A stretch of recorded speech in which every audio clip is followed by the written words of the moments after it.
Admiral Jake Morrison walked through the long hallway of Nexus Prime Station. His boots made heavy sounds on the metal floor.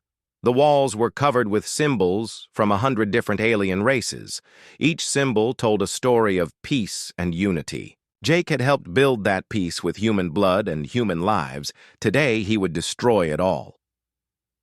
The meeting room doors opened with a soft hiss. Inside, the Galactic Council waited. 50 different alien species sat in their floating chairs around a massive circular table. Their eyes followed Jake as he entered. Some looked curious, others looked angry. Most looked bored. Jake had been coming to these meetings for 15 years. He knew every face in this room. He had saved most of their worlds at least once. Some he had saved 3 or 4 times. Not one of them had ever said thank you. Captain Lisa Hayes walked behind Jake. Her uniform had burn marks from last week's battle at the Corvin border. She had lost 12 good people in that fight. The Corvins were safe now. They would probably forget about those 12 dead humans by tomorrow. Commander Ryan Blake took his place at Jake's left side. Ryan's ship had been in the repair yard for 2 months. The Phoenix had been cut nearly in half protecting a Zalani mining colony. The Zalani had complained that the repairs were taking too long. They wanted their protection back. The council chairman floated to the center of the room. He was a Meridian, tall and thin with silver skin. His name was Ilthar, and he had been leading these meetings for 20 years. Jake had known him since the beginning. "Admiral Morrison," Ilthar said in his soft voice, "we have called this emergency session to discuss the situation in the outer systems." Jake said nothing. He already knew what they wanted. Counselor Vexithari spoke next. She was from the Zalani Confederation. Her blue skin had dark patches that moved when she was excited. Right now, those patches were moving very fast. "The Draconian Empire is building new ships," she said. Her voice was high and sharp. "They are moving closer to our mining worlds every day. We need more protection." Other voices joined in. The Antari representative wanted more human ships near their trade routes. The Corvin delegate demanded a permanent human fleet in their system.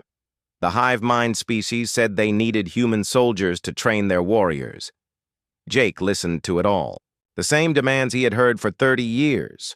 More ships, more soldiers, more human lives spent keeping other species safe and rich. "What exactly are you asking for?" Jake said when they finished talking. Vexithari smiled. Her teeth were sharp and white. "We need Earth to provide 60 more battlecruisers for permanent station duty. We also need 20,000 Marine troops for ground operations." "And in return?" Jake asked. The smile disappeared from her face. "In return, the Council continues to allow Earth membership.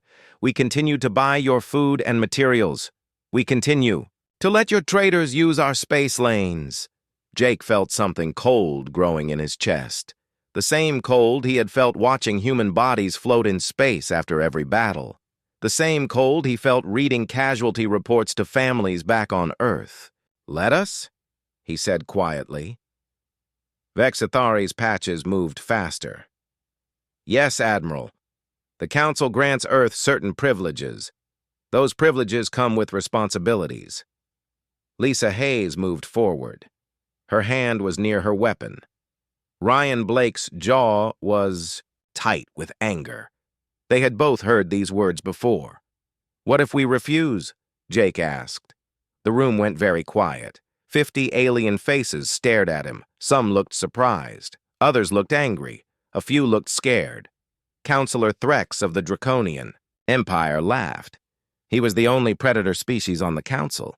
His people had been enemies until humans had defeated them in 3 separate wars. Now they pretended to be peaceful. "Refuse?" Threx said. His voice sounded like rocks grinding together. "Humans cannot refuse.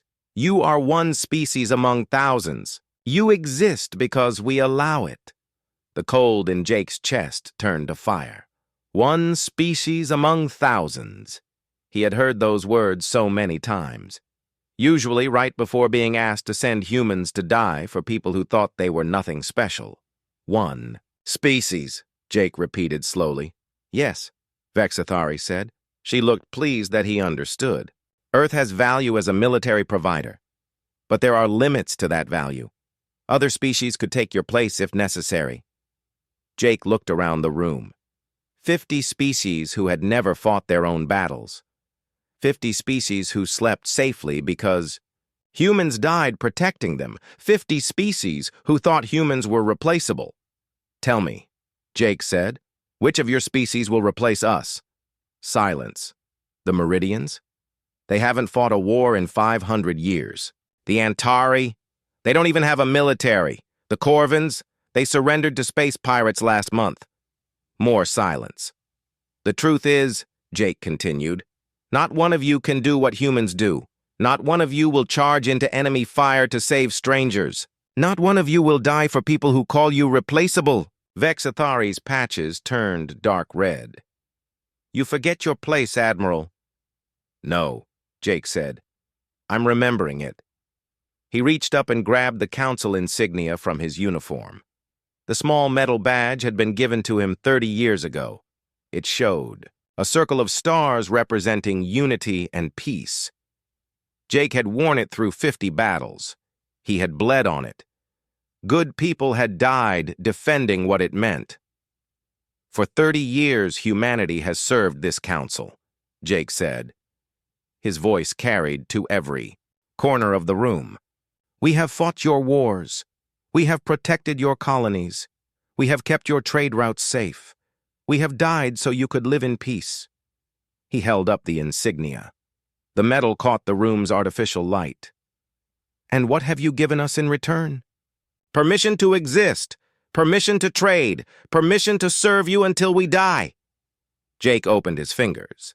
The insignia fell to the floor. The sound echoed through the silent room like a gunshot. Humanity withdraws from the Galactic Council effective immediately, Jake said. We are going home. The room exploded into noise. Aliens shouted in 50 different languages. Vexathari screamed about treaties and obligations. Threx roared about human insolence. Others begged and pleaded and offered last-minute deals. Jake turned and walked toward the door. Lisa and Ryan followed him. Behind them, the council fell apart. 30 years of carefully built alliances cracked and broke. The foundation of galactic peace shattered like glass. At the door, Jake stopped and looked back one final time. 50 alien faces stared at him with fear in their eyes. For the first time in 30 years, they looked at him and saw what humans really were. Not servants, not disposable soldiers, not one replaceable species among thousands. They saw the only thing standing between their comfortable lives and the darkness that waited beyond the stars. And now they saw that thing walking away. The news spread across the galaxy faster than light itself.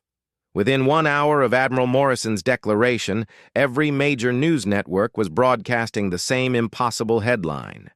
Humanity had abandoned the Galactic Council. The peacekeepers were going home.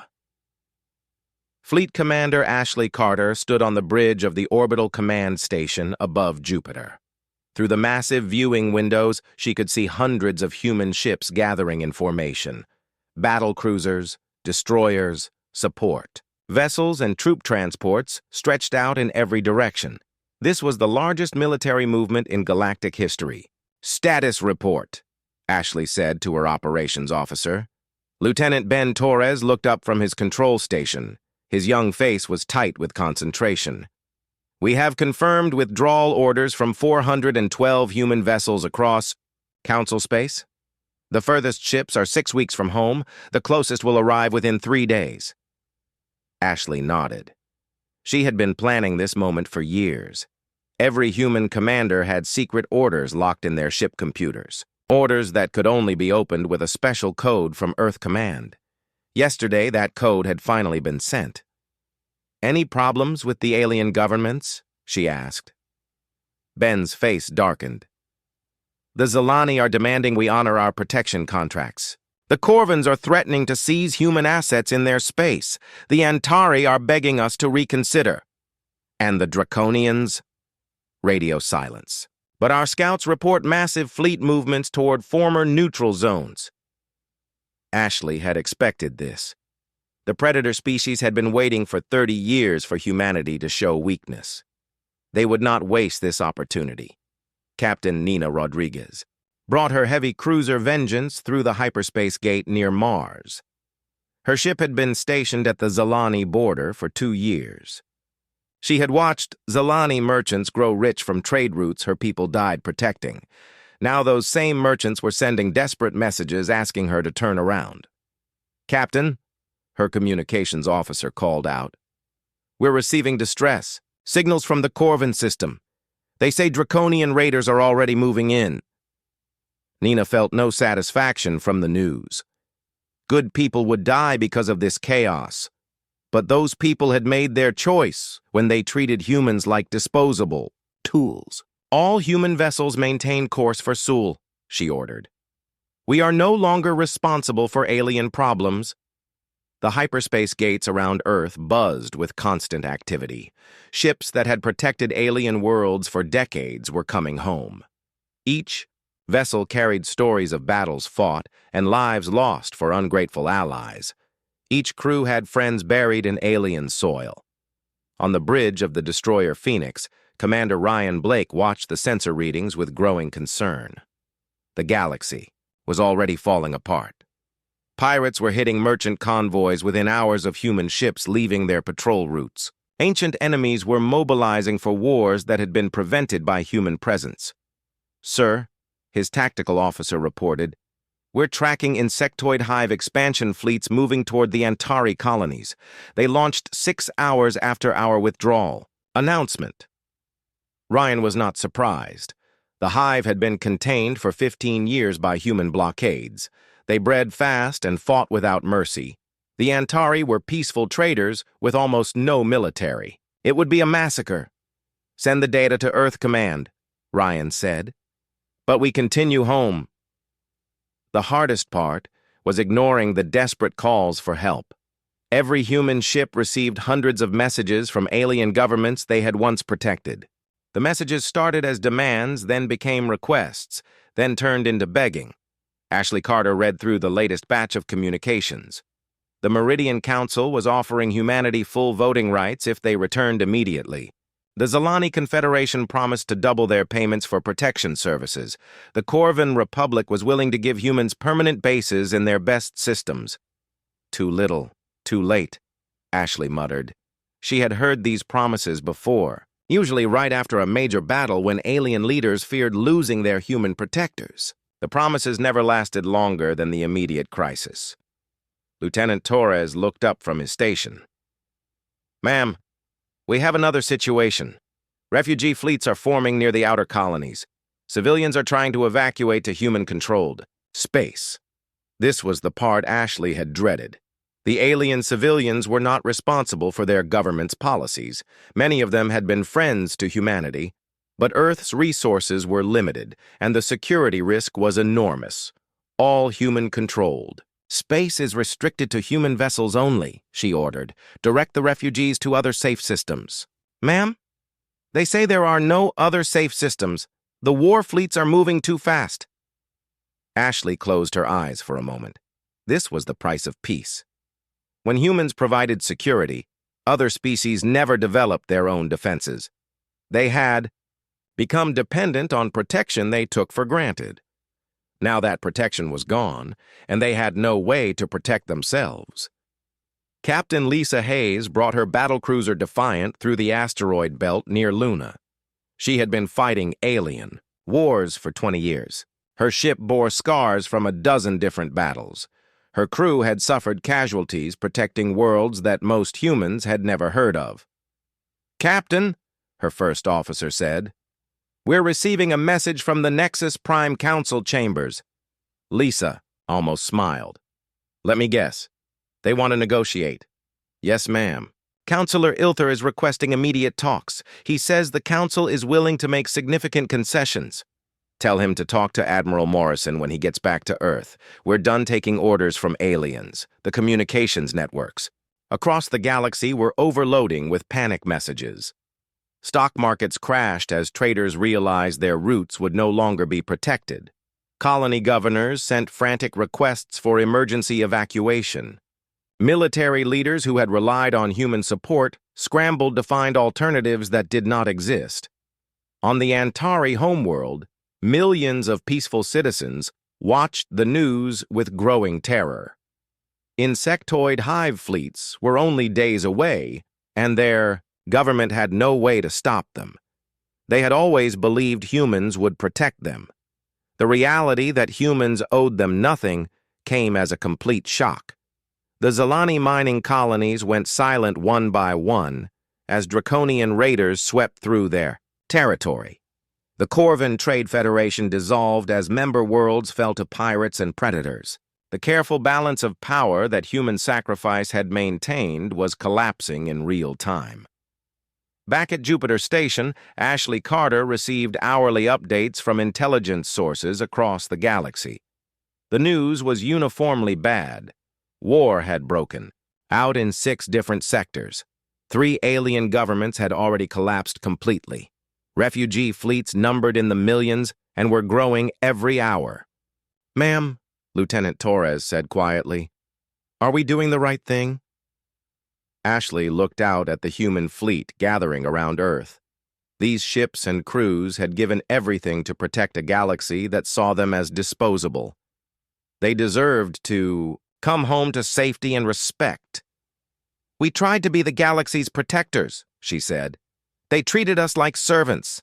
Now they can learn to protect themselves." The last human ship cleared alien space exactly 72 hours after Admiral Morrison dropped his council insignia. Behind them, the galaxy burned. 3 weeks after humanity's withdrawal, the galaxy was burning.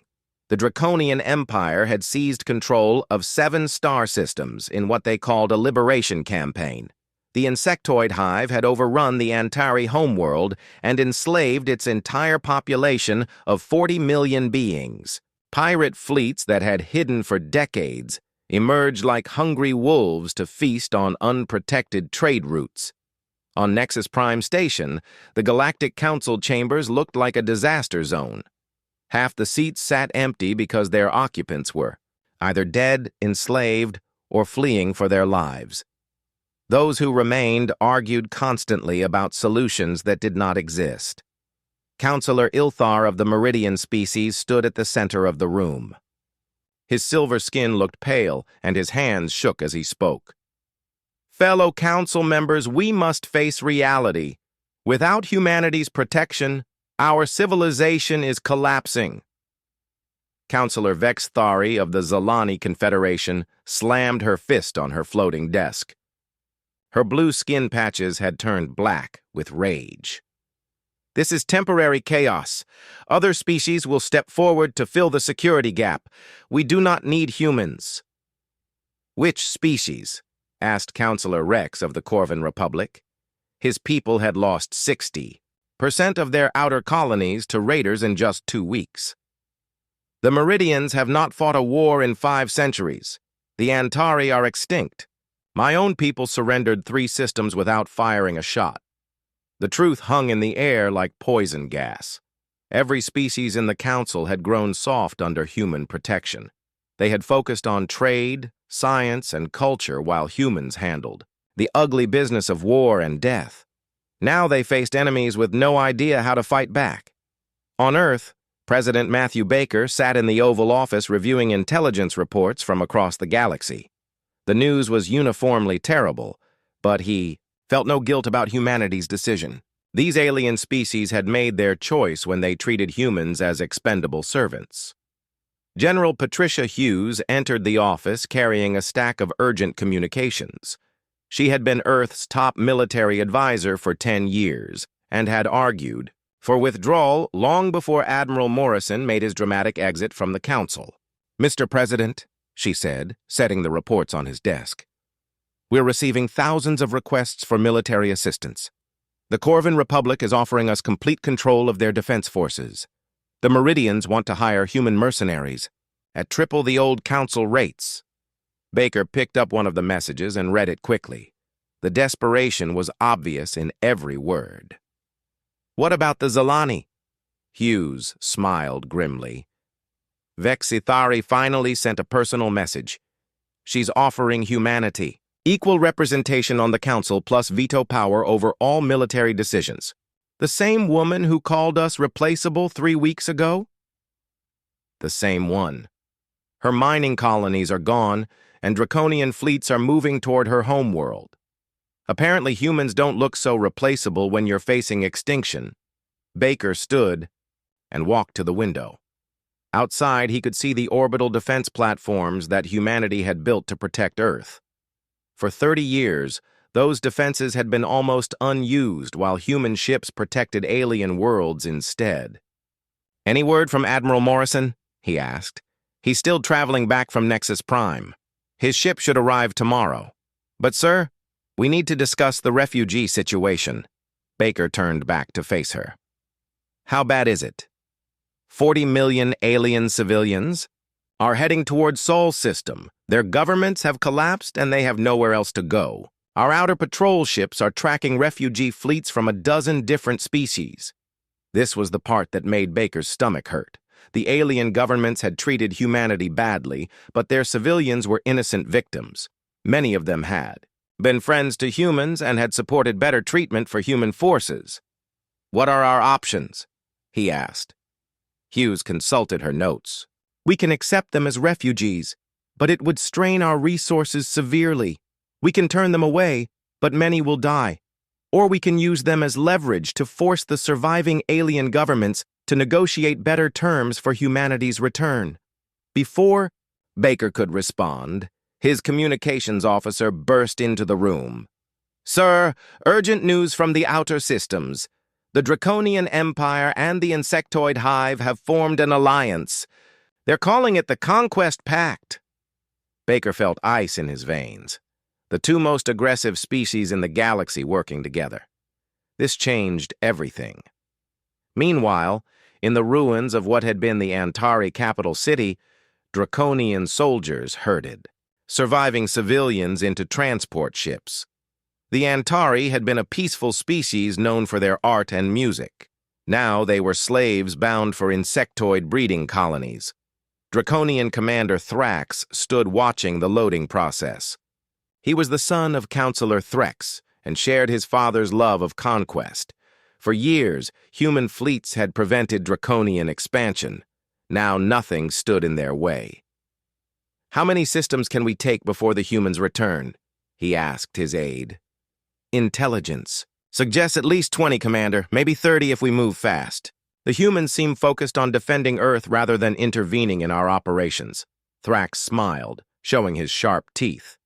Then we move fast, signal the Hive fleets, tell them to accelerate their expansion schedule. We will carve up this galaxy before humanity realizes what they have lost. Back on Nexus Prime, the remaining council members received the news of the Conquest Pact with barely controlled panic. The two species they had most feared were now working together, and the only military force capable of stopping them was sitting safely in Sol System. Counselor Ilthar tried one more time to bring reason to the chamber. We must swallow our pride and ask humanity to return, offer them whatever they want, full equality, expanded territory, even seats on the ruling committee. Vexithari stood up, her patches flashing angry colors. I will not beg the humans to save us. There must be another way. What other way? Demanded Rex. Half our species are dead or enslaved. Pirates control our trade routes. Our fleets are destroyed or scattered. Only humanity has the military strength to restore order. The argument continued for hours while outside the station, Draconian scout ships moved closer to Council space. The Insectoid Hive was breeding new warrior castes in captured colonies. Pirate fleets grew bolder with each successful raid. On Earth, Admiral Morrison finally returned from his journey. He walked into President Baker's office looking tired but determined. His dramatic exit from the council had triggered the collapse of galactic civilization, but he showed no regret. "Mr. President," he said, taking a seat across from Baker's desk, "I assume you've been getting the reports. The galaxy is falling apart, Jake. Billions of people are dead or enslaved. Refugee fleets are heading our way. Are we really going to just watch it all burn?" Morrison was quiet for a long moment. Then he looked up with steel in his eyes. "Mr. President, for 30 years we watched good humans die, protecting people who saw us as expendable tools. We bled for species who called us replaceable. We died for allies who never said thank you." He stood and walked to the same window where Baker had been standing earlier. "Now they want us back. But this time, it won't be as their servants. If humanity returns to that galaxy, it will be as equals. Full partners with full respect." Baker joined him at the window. "And if they refuse?" Morrison's reflection in the glass looked like a man who had seen too much death. "Then they can learn what the galaxy looks like without humans holding back the darkness. Sometimes people need to lose everything before they understand what they had." Outside, the first refugee ships appeared as dots of light against the star field. Behind them, the galaxy continued its slide toward complete chaos, waiting to see if humanity would save it one more time. 6 months had passed since humanity abandoned the Galactic Council. The galaxy that had once been held together by human sacrifice now resembled a war zone. Ancient enemies settled old scores while weak species fell to stronger predators. The careful balance of power was gone forever. Captain Danny Warren stood on the bridge of his patrol ship Guardian at the edge of Sol System. His sensors showed something that made his heart heavy. A massive fleet of alien vessels was approaching Earth space. These were not warships, but refugee transports packed with survivors from destroyed worlds. "Captain," his communications officer called out. "We're receiving a transmission from the lead ship. It's Admiral Kethmal of the former Zalani Defense Force." Danny remembered Kethmal well. They had fought side by side against Draconian raiders 5 years ago. The Zalani Admiral had been brave and honorable, one of the few alien commanders who treated humans as equals rather than servants. "Put him through," Danny ordered. The holographic display showed Kethamol's blue face marked with exhaustion and grief. His proud uniform was torn and stained. Behind him, Danny could see crowded refugee compartments filled with desperate civilians. "Captain Warren," Kethamol said, his voice barely steady, "I request permission to enter Sol System. We are seeking sanctuary." Danny felt the weight of command pressing down on him. His orders were clear. No alien vessels were allowed in human space. But these were not conquerors or traitors. These were survivors fleeing from horror. "Admiral," Danny said carefully, "what's your situation?" Kethmol's composure cracked slightly. "The Draconian Empire took our homeworld 3 days ago. My fleet managed to evacuate 200,000 civilians before the planet fell. We have nowhere else to go." The silence stretched between them. Danny had served with these people. He had saved their lives and they had saved his. Now they were begging for help from the same humans their government had treated as disposable soldiers. "I'm sorry, Admiral," Danny finally said. "Sol System is closed to alien vessels. You'll need to find sanctuary elsewhere." Kethamol's face showed the pain of a man watching his people die. "Captain, there is nowhere else. The Meridians surrendered last week. The Corvins are extinct. The Antari are slaves. Only Earth remains safe in this galaxy." The bitter irony cut deep. For 30 years, the galaxy had seen Earth as just another world among thousands. Now, it was the only safe haven left, protected by the same humans they had dismissed as replaceable. On Earth, President Baker reviewed the latest intelligence reports with growing concern. The situation was worse than even their darkest predictions. The conquest pact between the Draconians and the insectoid hive had conquered 18 star systems in 6 months. Ancient species were going extinct every week. General Hughes entered his office carrying urgent updates. Mr. President, the refugee situation is getting critical. We have over 200 separate fleets requesting sanctuary. The total civilian count is approaching 50 million beings. Baker rubbed his tired eyes. Any word from the surviving council? Members, Councillor Ilthar sent another message. The Meridians are offering complete surrender of their territory to human administration. They want us to rule them directly rather than watch them get conquered by the hive. And Vexathari? Hughes's expression darkened. No word. Intelligence suggests the Zalani homeworld fell yesterday. She's probably dead. The woman who had called. Humans replaceable was likely floating in space somewhere, another victim of the chaos she had helped create. Baker felt no satisfaction from the news. Too many innocent people were dying for their leader's mistakes. Admiral Morrison entered the office without waiting for permission. He had been monitoring communications from across the galaxy, and his face showed the strain of watching civilizations collapse. Mr. President, he said, taking a seat, we need to make a decision. The Conquest Pact is moving faster than expected. Our analysts think they'll control half the galaxy within 2 years. What are you suggesting? Morrison pulled out a data pad, showing fleet movements across known space. If we're going to intervene, it has to be soon. Every day we wait, more species go extinct, and the enemy gets stronger. General Hughes nodded in agreement.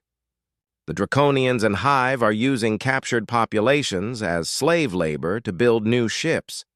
They're growing stronger while potential allies die off. Baker stood and walked to his window. Outside, he could see the orbital defenses that protected Earth. The same defenses that could have been protecting alien worlds if those worlds had treated humans with respect instead of contempt. What would intervention look like? He asked. Morrison activated the holographic display. We'd need to deploy at least 300 ships immediately, focus on breaking up the Conquest Pact alliance and establishing secure zones for survivors. It would be the largest military operation in human history. And the cost? High, Morrison admitted. We'd lose thousands of people, maybe tens of thousands. But, sir, we're talking about preventing the complete extinction of galactic civilization. The room fell silent as Baker considered the options. Outside Earth's protective barriers, 50 million refugees waited for an answer. Behind them, the galaxy continued burning. Meanwhile, on the destroyed surface of the former Antari homeworld, insectoid hive soldiers marched captured civilians toward breeding facilities. The Antari had been known for their beautiful music and art. Now their children would be raised as hive drones, their culture erased forever. Draconian General Thrax walked through the ruins of what had been the galaxy's largest art museum. Beautiful. Sculptures lay smashed on the floor. Priceless paintings had been burned for fuel. The accumulated culture of thousands of years was being destroyed by beings who saw art as weakness. Status report, Thrax demanded from his aide. Sir, the Hive has processed 6 million new slaves from our joint operations. They're requesting permission to begin the final assault on Nexus Prime Station. Thrax smiled with predatory satisfaction. Tell them to proceed.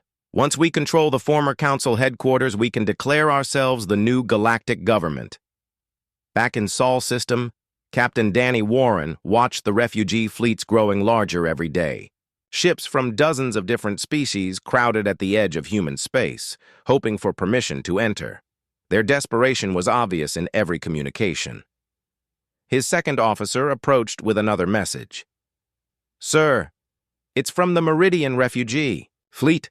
They're offering to share all their advanced technology in exchange for sanctuary. Danny thought about the Meridians he had known. They were peaceful scholars and scientists who had contributed more to galactic knowledge than any other species. Now they were begging for protection from the same humans their leaders had seen as crude soldiers. "What's our food and fuel situation?" Danny asked. "Stretched thin, sir. We're supplying basic supplies to keep them alive, but we can't do it indefinitely." The moral weight was crushing. These civilians had never voted to treat humans badly. Many had been friends to humanity and had argued for better treatment of human forces. But Earth's resources were limited, and the security risks were enormous. On Nexus Prime Station, the last few council members gathered in the damaged chamber where Admiral Morrison had made his historic declaration. The beautiful symbols of unity were cracked and broken.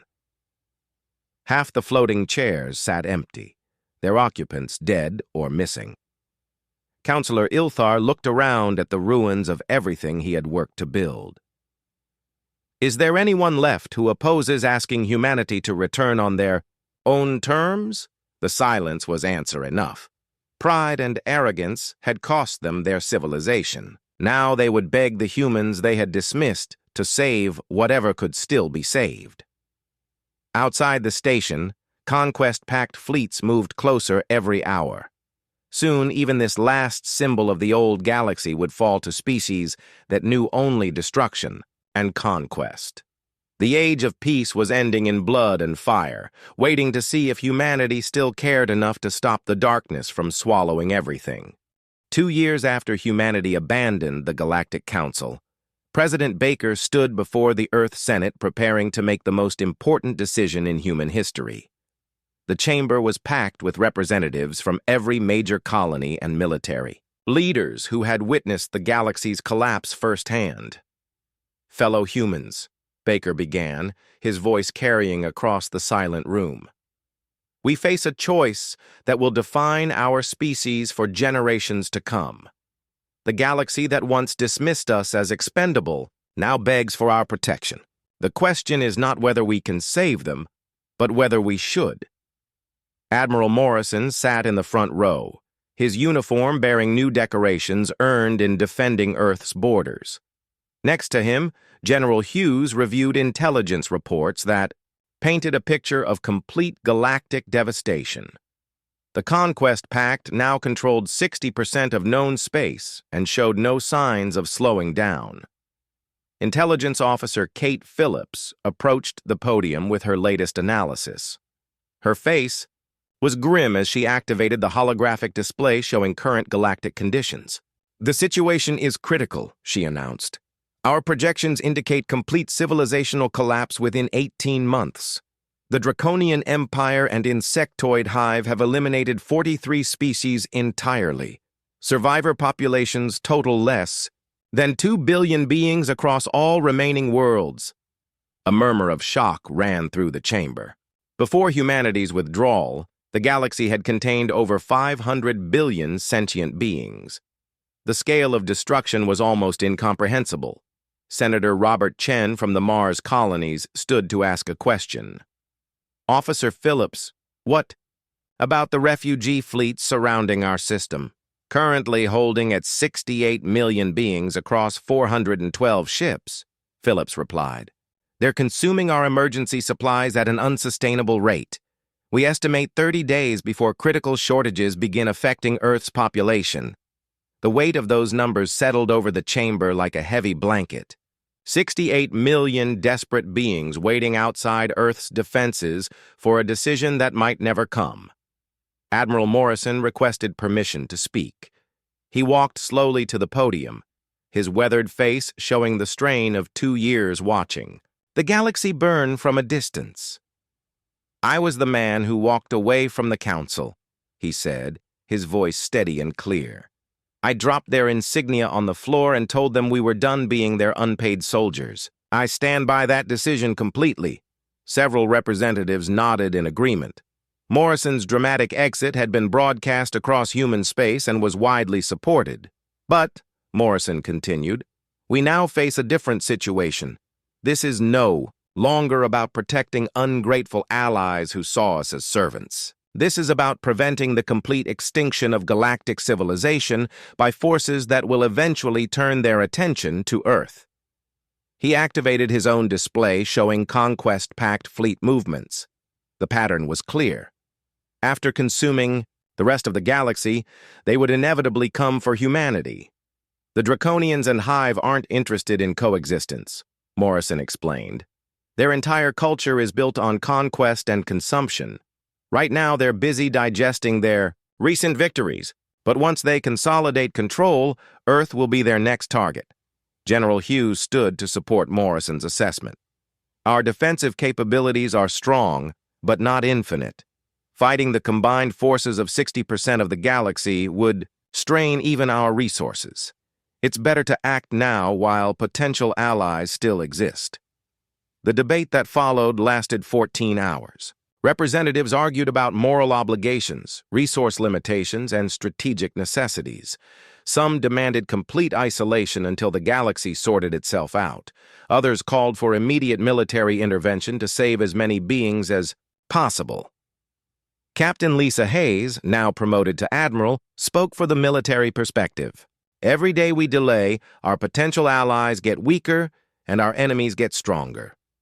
The refugee fleets outside our borders represent some of the galaxy's best scientists, engineers, and cultural leaders.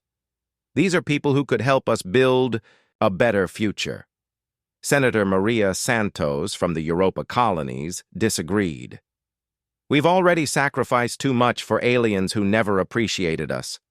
Our first duty is to protect human lives, not risk them saving species that called us replaceable. The argument continued late into the night.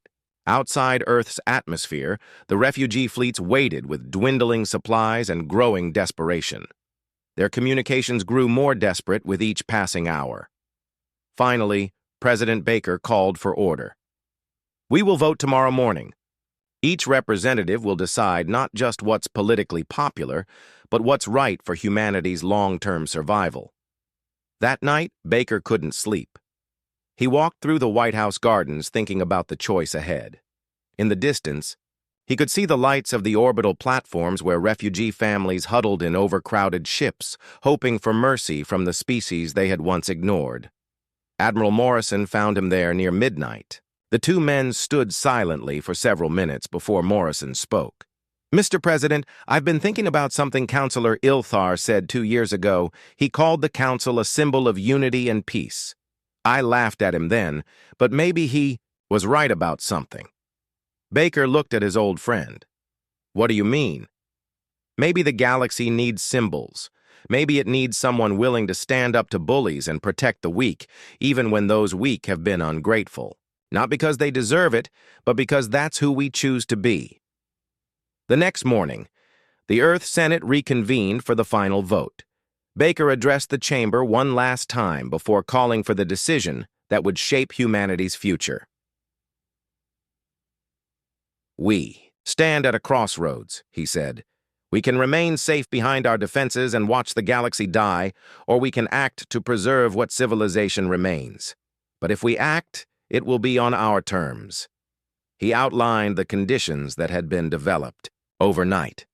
Any species seeking human protection would accept complete human authority over their military and foreign policy. Trade agreements would favor human interests. Human representatives would have veto power over all major decisions. Most importantly, humanity would never again serve as disposable peacekeepers for ungrateful allies. We return to the galaxy not as servants, but as leaders, Baker concluded. Those who accept our leadership will receive our protection. Those who reject it will face the conquest pact alone.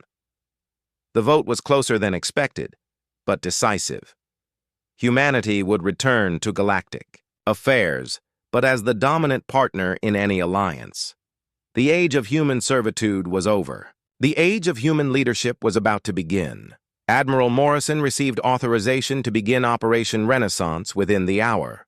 Human fleets that had been defending Earth started preparing for the largest military campaign in their history. They would return to the galaxy that had abandoned them, but this time they would return as equals. Outside Earth's atmosphere, the refugee fleets received the news with celebrations that could be seen from orbit. They had waited 2 years for this moment. The humans were coming back, and with them, hope for survival. The galaxy that had learned to appreciate human sacrifice only after it was gone was about to discover what it meant to have humans as leaders, instead of servants. Some species would thrive under human protection. Others would learn too late that respect and gratitude could not be demanded, but only earned through mutual recognition of worth. The darkness that had swallowed so much of the galaxy was about to meet the light of human determination once again.